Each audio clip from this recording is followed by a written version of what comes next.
आणि पालांदूरकर अतिशय उत्साही आहेत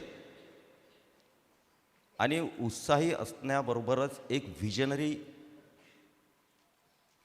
माणूस कसा असतो की ज्याला व्हिजन असतं, मग ते व्हिजन अध्यात्मात असो का देशासाठी असो, सर्व गोष्टीमध्ये अतिशय व्हिजन ठेवून पुढे चाललेले व्यक्तिमत्व आहेत.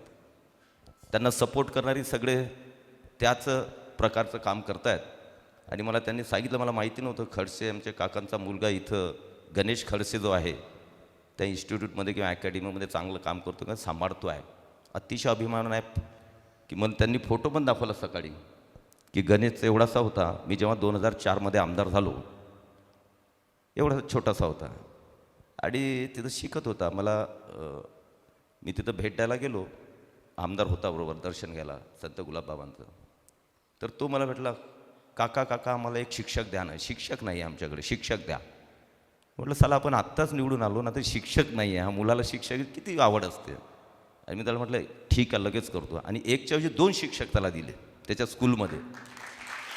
आणि त्यानंतर त्याचा प्रवास जो आहे तो कसा चालला हे मलाही माहिती नाही, पण माझा प्रवास त्याला माहिती आहे की मी कसा पुढे जात गेलो.